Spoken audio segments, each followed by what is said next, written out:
Welcome back to the channel, guys. My name is Steve. I'm Lindsay. Today we're going to be reacting to the Chief Mouser in the UK, also known as Larry the Cat. I'm so excited. Yeah, I'm really excited about this. I didn't find out about this until 2 weeks ago, maybe. Was it that long ago? I don't think so. Oh, it was when we did the election results. Yeah, so it hasn't even been that long. I had never heard about this before, but surprisingly, you guys have some sort of chief cat that's basically like a cat version of the Prime Minister. And lives at 10 Downing Street. Yeah, so just thought this would be really interesting. Never heard anything like this before within government. I know we don't have anything like this here in the U.S. Okay, I love it. Yeah. I love cats. I think this is very quirky, at least if it's what I think it may be. Yeah. So, guys, I guess we'll just go ahead and jump in and check out the curious case of the Chief Mouser. A while ago, we shared the story of FDC Willard, an ordinary house cat who ended up co-authoring a widely cited science paper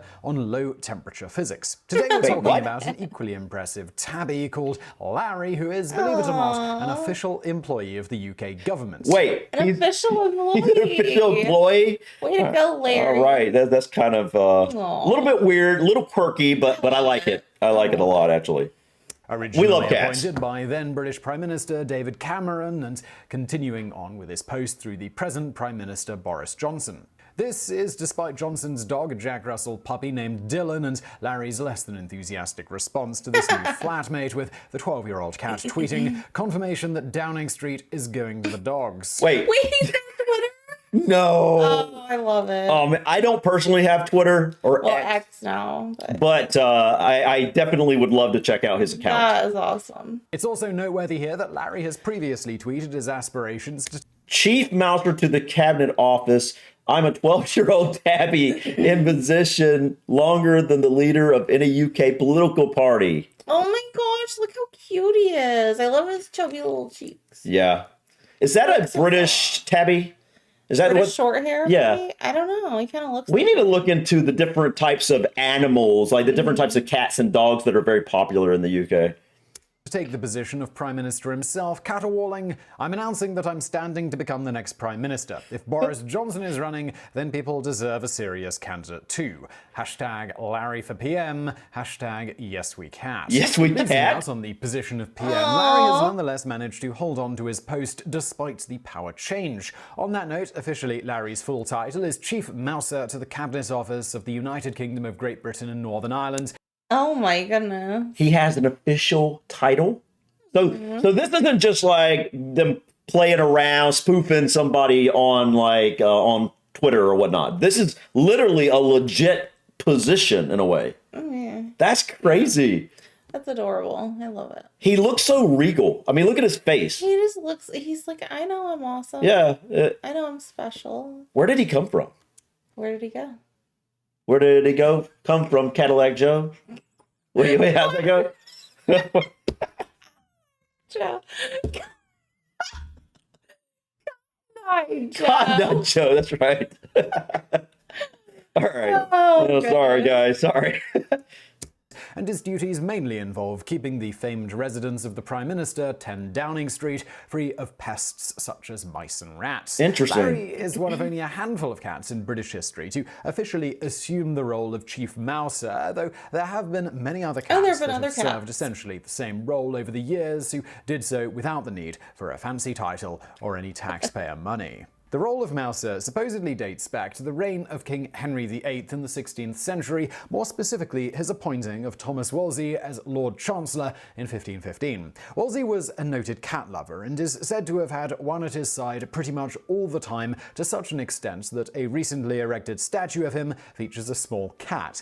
As such, it's believed one of Wolsey's many cats likely served as the first Mouser for the government, official or otherwise. But as for the titled position, the records only go back as far as 1929, when it was noted that the Treasury authorized a set sum of money for the maintenance of an efficient cat. And if you're wondering, it's typical for such a cat to serve at number 10 under multiple prime ministers. For instance, one Peter III served as Chief Mouser from 1946 to 1964 under Prime Ministers Clement Attlee, Winston Churchill, Anthony Eden, Harold Macmillan, and Alec Douglas Home. Moving back to Larry, when David Cameron assumed reopened office in 2010, 10 Downing Street didn't actually have a chief mouser, as the previous mouser, Sybil, had retired in 2009, supposedly because then Prime Minister Gordon Brown didn't like her.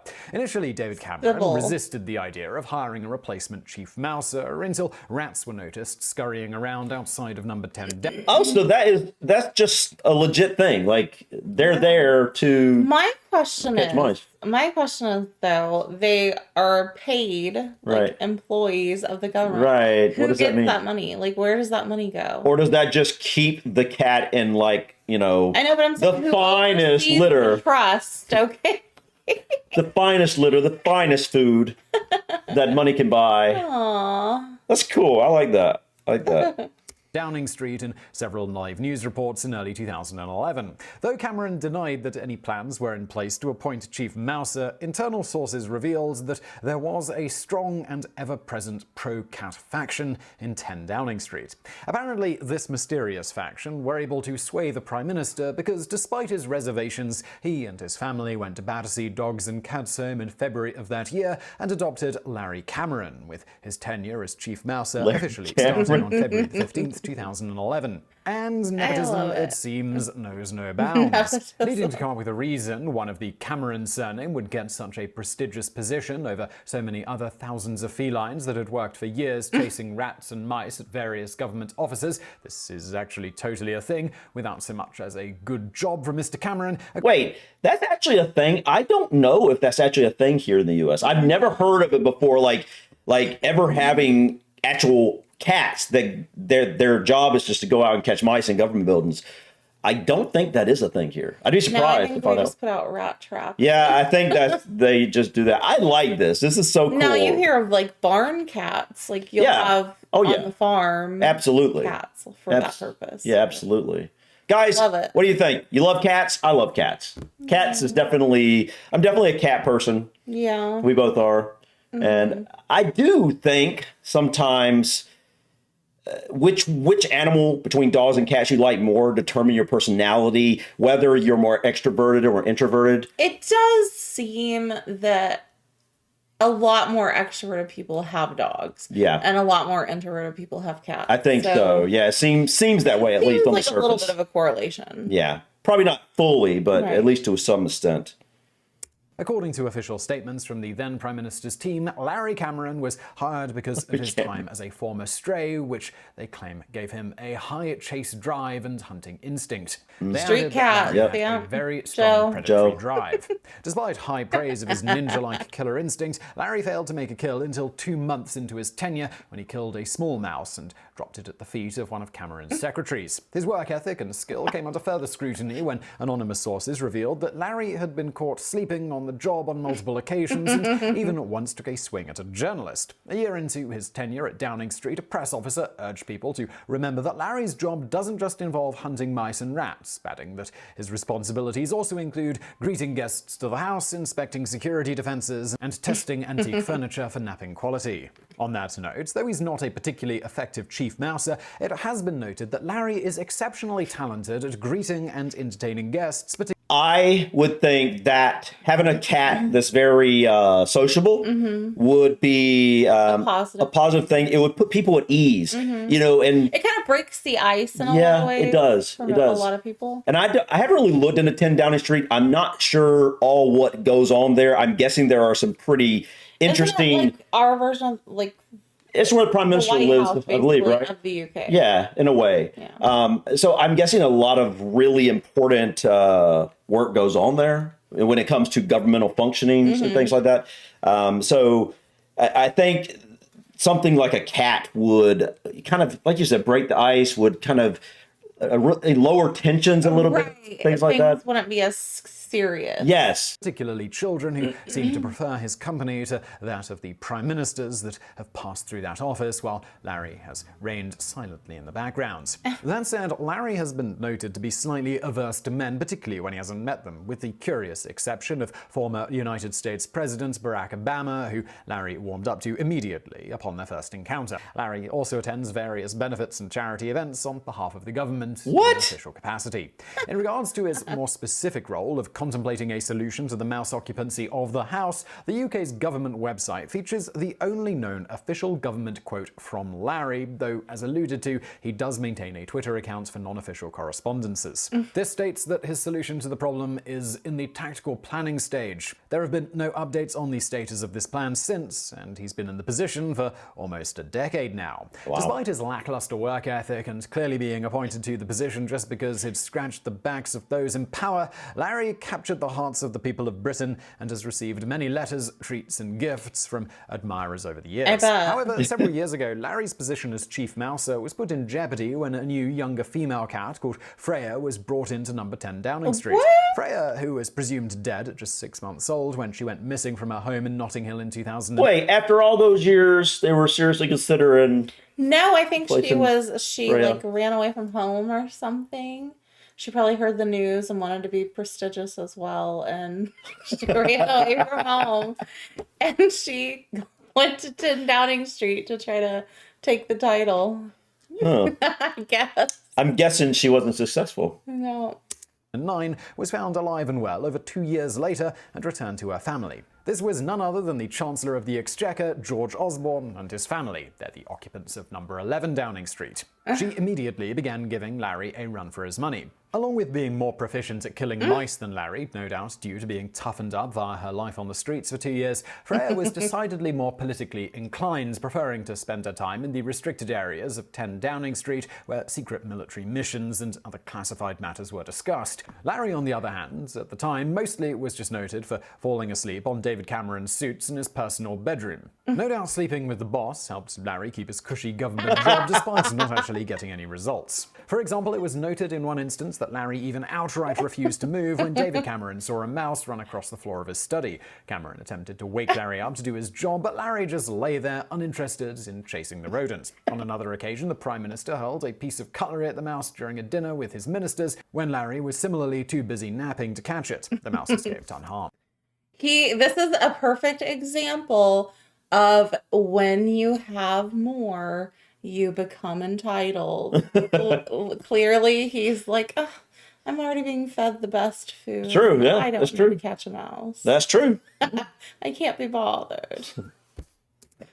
This led to rumours that the Prime Minister and Larry did not see eye to eye, and perhaps even that Larry was on the take from the rodent Parliament of the United Kingdom of Great Britain and Northern Ireland, who was known to also conduct much of their business at number 10 Downing Street. As to the former accusation, a spokesman for the Prime Minister denied that there was any rift between Larry and David, releasing an official statement that the pair got on perfectly well. Nevertheless, Freya's results could not be ignored forever, and shortly after her introduction to the household in 2012, reports were issued stating that the two cats would share the job of Chief Mouser. This did not sit well with Larry, and the cats came to blows over the decision later that year, forcing the police to step in and separate. According to eyewitness accounts, Freya was the clear winner of the fight, no doubt again thanks to her experience living on the streets. Larry once again became the sole Chief Mouser in 2014 when Freya was hit by a car. Although she survived at the cost of one of her 9 lives, her owner decided to send her to the countryside, claiming she wasn't cut out for city life, despite the fact that she'd lived on the streets for over 2 years at one point, leading some to speculate that the move was perhaps for her own protection. While there's no evidence suggesting foul play on Larry's behalf, those in the know have indicated that it can't be fully ruled out. It should be noted here that Larry has had occasional run-ins with the law, such as in 2015 when a police sniffer dog, Bailey, and Larry got into a heated altercation over matters that were curiously not made public. Maybe it's all a government cover-up. Since then, Larry has caused yet more controversy by failing to protect number 10 Downing Street from an errant heron and not being around to capture a mouse that was later caught by the aforementioned Chancellor of the Exchequer and former owner of Freya, George Osborne. This led to rumours that Osborne might usurp Larry's position, as his pet had once done. No doubt, out of fear of having his own little automobile accident, Osborne has never pursued the position, despite his obvious skill. Curiously, despite the run-ins with the law, obvious government cover-ups, now 3 different prime ministers passing through during his Hold on, guys. I just realized something. Does he always wear something like this? Probably not always. That's probably for special functions. Yeah, maybe so. That's so cool. I love it. I'm so mad about the fact that he has to wear that bow. Look at him. Yeah. Well, or maybe that's his very regal face. Maybe that's him feeling very special. Maybe. tenure and a complete lack of results, Larry's position, which comes with no salary but still somehow finds him able to afford his life in the lap of luxury, continues. Oh my goodness. All right, guys, that was interesting. I love it. Definitely a little different than what I expected. And before a week ago, I would have never expected there was a Keith Mouser. Yeah, we only found out because there was a little cameo of him in some of the election news. Yeah, and you talked about it. You brought it up. I was laughing about the cat wanting to be on the news, and I think some people thought I was making fun of the cat. No, it was more like, aw, a cat. No, she's never going to make fun of cats. No, she loves cats. But yeah, it was fun to find out that he has an official title. And yeah, that's so crazy. I want to know more about the history because apparently this has been going on for a long time. Yeah, I think we'll look at Wikipedia real quick and see if we can learn a little bit more about Larry the Cat. That's his official portrait. That must be what the bow is for. Oh. When he gets his official portraits taken. I wonder if he gets one every year. All it says 2016. Aww. So he's a British domestic tabby cat who's been chief mouser to the Cabinet Office at 10 Downing Street since 2011. He is cared for by Downing Street staff. It's not the personal property of the Prime Minister of the United Kingdom. Larry has lived at 10 Downing Street during the premierships of 6 prime ministers now. Wow. I wonder how he feels about the turnover lately. I wonder if it's stressing him out. If he's feeling... Yeah, and he always has to go between left-leaning prime ministers and right-leaning prime ministers and back and I wonder forth. If it's hard on him. Yeah, I wonder if it's hard on him. I wonder what his political leanings are. He probably tries to be unbiased. Yeah. But yeah, he coexists with both sides well. Oh, this is hilarious, but so awesome, guys. Born as a stray cat. 17 years old. Wow. Aww. I mean, I guess that makes sense. That video was a few years old, so that's a really old cat. He's being taken care of. So, wait, did I see that he was a stray? I thought he was adopted. Okay, that's what I thought. Described by Downing Street sources as a good ratter and as having a high chase drive and hunting instinct. 2012 Battersea Dogs and Cats Home said that Larry's publicity had resulted in a 15% increase in cat adoptions. Well, that's good. He was preceded by Sybil. Preceded by... Okay. You know, that brings up something I'd be curious about looking into. What? I'm curious what, Dogs and Cats Home, is our version of an animal shelter. I wonder if the animal shelters in the UK are any different from what we have here. Oh, that's a good... I bet they're different. I bet they're nicer. We definitely have some experiences going to animal shelters. You know, we've adopted multiple cats throughout our relationship, and you used to just go up there sometimes to just see the animals, and so that'd be really interesting to check out. But you know, obviously a lot of this is just kind of a tongue in cheek. Yeah, it's funny. Yeah, but there seems to be some seriousness to it. You know, it seems like he does actually have the job of a ratter. Yeah. Larry had been in ill health in 2023. Aww.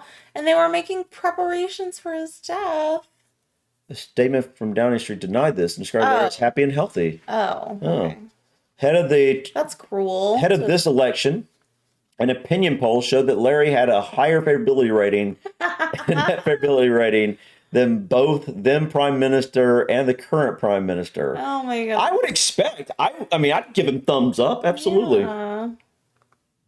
Anyways, guys. That's awesome. This is so cool. I would expect nothing less from the British people. Yeah. It's very quirky. Yeah. I love it.